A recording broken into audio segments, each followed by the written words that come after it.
తులారాశి.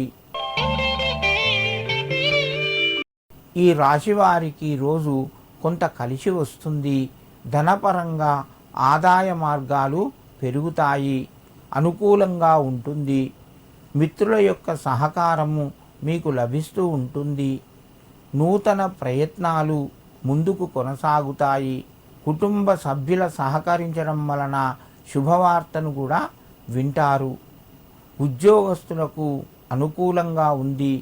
నిరుద్యోగులకు ప్రయత్నాలు శుభవార్త వినే అవకాశం ఉన్నాయి, ఫలిస్తాయి. ముఖ్యంగా కొత్త రంగాల్లోకి వెళ్ళాలి అనుకున్న వారికి ఈరోజు కొంచెం మంచిగా గోచరిస్తూ ఉంటుంది. తులారాశి వారు ఈరోజు శ్రీరామదూతాయ నమః అని చెప్పి 11 సార్లు చదువుకొని నమస్కరించి మీ పనులు ప్రారంభించండి. మీకు మరింత శుభయోగం కలుగుతూ ఉంటుంది. వృశ్చిక రాశి. ఈ రాశి వారికి ఆదాయం తగ్గుతూ ఉంటుంది.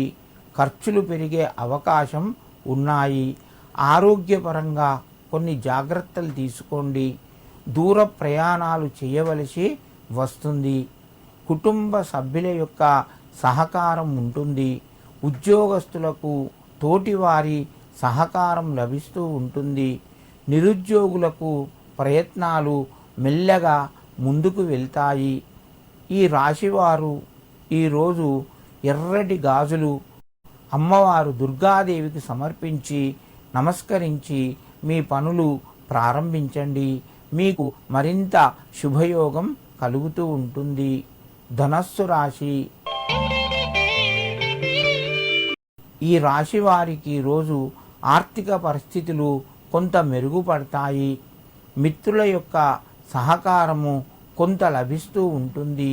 ఇతరులతో మాట్లాడేటప్పుడు జాగ్రత్తగా మాట్లాడండి.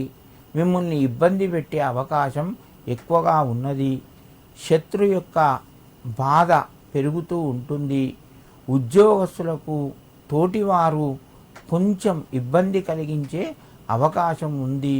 నిరుద్యోగులకు వారి శ్రమ కొంత ఫలిస్తూ ఉంటుంది. ధనస్సు రాశి వారు ఈరోజు ఆంజనేయ స్వామికి 11 తమలపాకులు సమర్పించి నమస్కరించండి. మీకు మరింత శుభయోగం కలుగుతూ ఉంటుంది.